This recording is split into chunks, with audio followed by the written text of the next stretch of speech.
Phone লাগান। রাশিয়াকে টেনে ভারতকে বিরাট হুমকি দিয়ে দিল ন্যাটো। ডোনাল্ড ট্রাম্পের সঙ্গে মিটিং সারার পরেই এই হুঁশিয়ারি। কিন্তু কেন? এমন কি ঘটলো মিটিংয়ে যার জেরে পুতিনকে ফোন লাগাতে বলা হলো? পশ্চিমা দেশের জোটের জেরে এবার কি তাহলে বিপদের মুখে পড়তে চলেছে ভারত? কেন ভারতবর্ষকেই টার্গেট করা হচ্ছে? রাশিয়ার সঙ্গে ভারতের বন্ধুত্ব কি সহ্য করতে পারছে না ন্যাটো? দেখুন, বর্তমান বৈশ্বিক রাজনৈতিক পরিস্থিতিতে ইউক্রেন রাশিয়া যুদ্ধ এক নতুন যুগের কূটনৈতিক বিভাজন তৈরি করেছে। এই যুদ্ধ শুধু বিদেশের সংঘাত নয়, বরং এক বৃহৎ ভূকৌশলগত লড়াইয়ের মঞ্চে পরিণত হয়েছে। পশ্চিমা দেশগুলি, বিশেষ করে ন্যাটো জোট, রাশিয়ার বিরুদ্ধে একের পর এক নিষেধাজ্ঞা আরোপ করে চলেছে।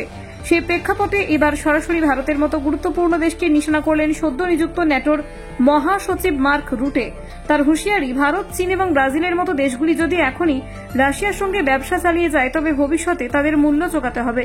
ওয়াশিংটনে মার্কিন কংগ্রেসে বক্তব্য রাখতে গিয়ে রুটে বলেন, এই যুদ্ধ যদি চলতেই থাকে, যদি ভারত, চীন, ব্রাজিল রাশিয়াকে বাণিজ্যিকভাবে সাহায্য করতে থাকে, তাহলে এই দেশগুলোকে তার খেসারত দিতে হবে।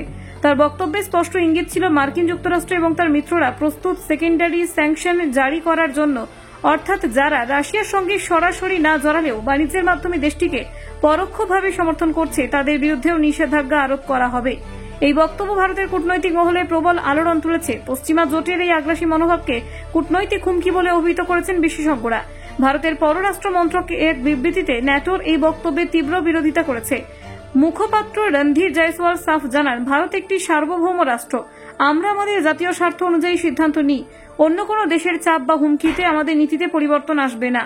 তিনি আরো বলেন, ভারতের জন্য জ্বালানি নিরাপত্তা একটি অগ্রাধিকারের বিষয়। আমাদের 1.4 বিলিয়ন মানুষের জ্বালানি চাহিদা পূরণ করতেই হবে। এর জন্য আমরা যেখানে সাশ্রয়ী সেখান থেকে আমদানি করব, সেটি রাশিয়া হোক কিংবা অন্য কোনো দেশ। কেউ আমাদের শিখিয়ে দেবে না কোন দেশের সঙ্গে সম্পর্ক রাখবো। ভারতের এই জবাব শুধু কূটনৈতিক প্রতিক্রিয়া নয়, বরং এটা এক প্রকার বার্তা বিশ্বের দিকে। বিশ্ব রাজনীতিতে ভারতে আর কোনো পক্ষের তাবেদারি করতে রাজি নয়। এর আগে ইউক্রেন যুদ্ধ নিয়ে জাতিসংঘে ভারতের অবস্থান ছিল নিরপেক্ষ।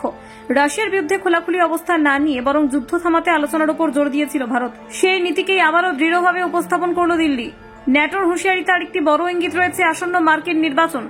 প্রাক্তন প্রেসিডেন্ট ডোনাল্ড ট্রাম্পও সম্প্রতি বলেছেন, তিনি ক্ষমতায় এলে রাশিয়ার রফতানির উপর 100% শুল্ক আরোপ করবেন। এর মানে রাশিয়ার সঙ্গে যে সমস্ত দেশ বাণিজ্য করছে, তাদের পণ্য আন্তর্জাতিক বাজারে বাধার মুখে পড়বে।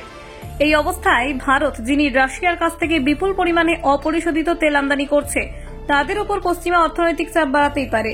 কিন্তু ভারতীয় দৃষ্টিকোণ থেকে এই সম্পর্ক শুধু বাণিজ্যিক নয়, বরং এক দীর্ঘস্থায়ী কৌশলগত সম্পর্কের প্রতিফলন।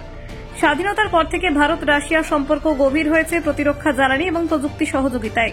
ব্রাহ্মস ক্ষেপণাস্ত্র থেকে শুরু করে রাশিয়ার সঙ্গে যৌথভাবে চালিত পরমাণু বিদ্যুৎ প্রকল্প, এই সম্পর্ক বহুস্তরীয় ও বহুমাত্রিক। তাই ভারত হঠাৎ করে সেই সম্পর্ক ছিঁড়ে ফেলবে এমন ভাবা বাস্তবসম্মত নয়। বিশ্ব দুই মেরুতে বিভক্ত হচ্ছে, একদিকে পশ্চিমা শক্তি, অন্যদিকে চীন রাশিয়ার নেতৃত্বে উদীয়মান বিশ্ব। তার মাঝখানে দাঁড়িয়ে ভারত নিজের স্বার্থকে অগ্রাধিকার দিচ্ছে। এটাই এখন দিল্লির পররাষ্ট্রনীতির মূল ভিত্তি। Bureau report, Bangla digital TV.